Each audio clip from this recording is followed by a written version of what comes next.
Arionne Curry was blocked from filming did not come from one single moment.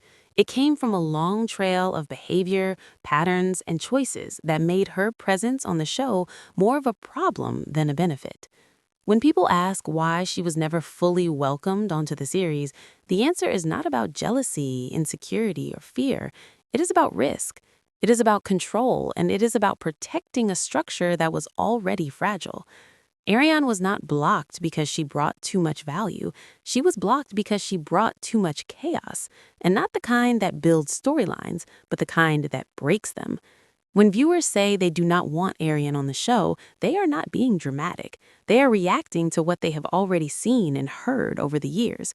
The audience has watched her move online, speak recklessly, insert herself into situations involving children, and attack women who were not responsible for her pain.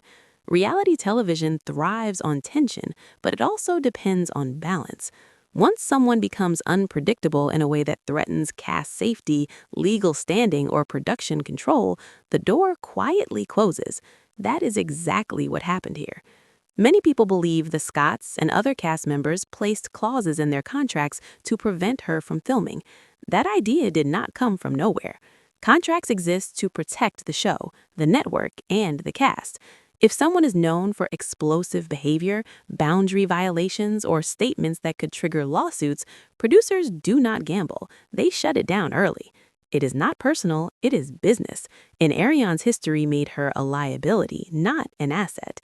The issue was never that the show needed new energy. The issue was that Arionne did not bring growth, depth, or evolution. She brought repetition, the same arguments, the same bitterness, the same obsession with proving something to Melody instead of building something for herself. Viewers noticed this years ago. They saw that her entire presence revolved around Martell. Not her own goals, not her own voice, just reaction, just attachment. That is not compelling television. That is emotional stagnation. People often confuse loudness with importance. Ariane was loud online, but loud does not mean interesting. Loud does not mean layered. Loud does not mean watchable. Many viewers described her as a puppet, not a player. Someone who moves based on what Martell wants, says what Martell needs, and attacks who Martell cannot publicly confront. That dynamic alone explains why producers would not want her on camera. It exposes too much. It makes manipulation visible, and once manipulation is visible, the illusion breaks. Another major issue was how Ariane spoke about children and family boundaries. Nothing ends a reality TV opportunity faster than behavior that appears harmful or invasive toward children. When someone positions themselves between a parent and their child, or speaks in ways that suggest control or restriction, that crosses a line. Viewers did not miss that. Producers did not ignore that. Networks do not want to touch that. It is not entertaining. It is disturbing. There is also the matter of how Ariane spoke about other women on the cast.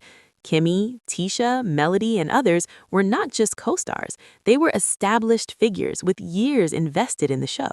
Coming for them publicly, disrespecting marriages, and minimizing their roles did not make Ariane look bold. It made her look reckless. Reality TV has unspoken rules. You can challenge, but you cannot destabilize the entire foundation. She did not understand that difference. Many people also pointed out that her personality does not translate well on screen. What works online does not always work in production. On camera, presence matters. Timing matters. Self-awareness matters. Ariane's energy often came across as defensive, reactive, and insecure. Instead of driving a scene forward, it stalled it. Instead of creating tension with purpose, it created discomfort. That is not what producers are looking for. There was also the uncomfortable truth that Ariane's story has already been told. The affair, the baby, the denial, the online battles, the attempt to reframe the narrative. None of it is new. None of it has evolved. Viewers do not want recycled pain. They want progression. They want accountability. They want closure.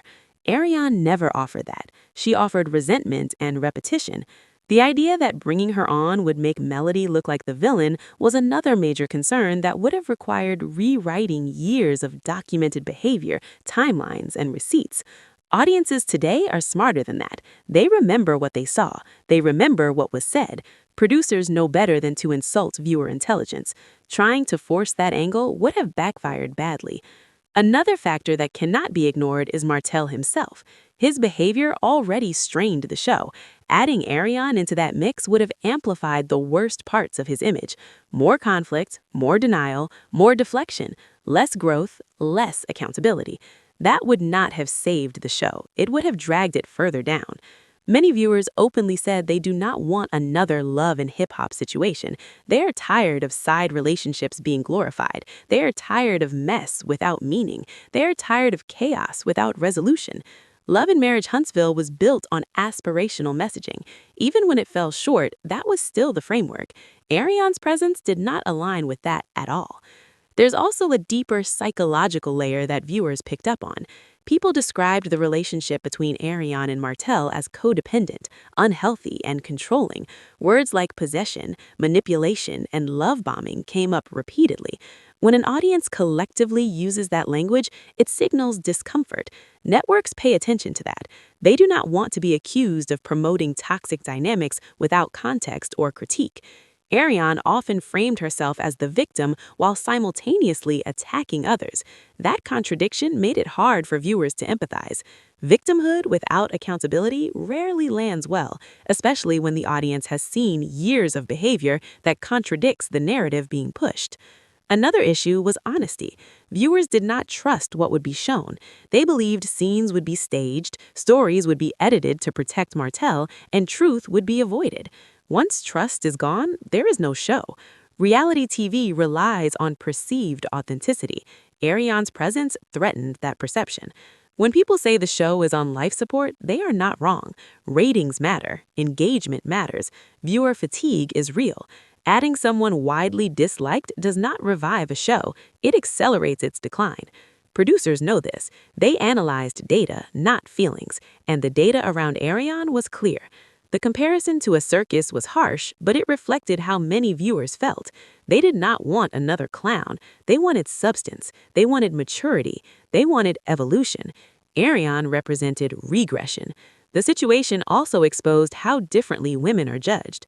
Arionne often leaned into youth as a value point, calling other women old. Viewers rejected that immediately. Age shaming does not resonate, especially when confidence, beauty, and success clearly exist on the other side. That tactic hurt her credibility even more. When people brought up her comments about Sheree, it reminded viewers of how quickly Arionne resorts to insults when insecure. That pattern does not age well on screen. It reads immature. It reads bitter. The reality is this. Arionne did not lose a spot on the show because of melody. She lost it because of herself, her actions, her words, her lack of boundaries, and her refusal to evolve. That door closed long before any contract clause was signed. What makes this situation disturbing is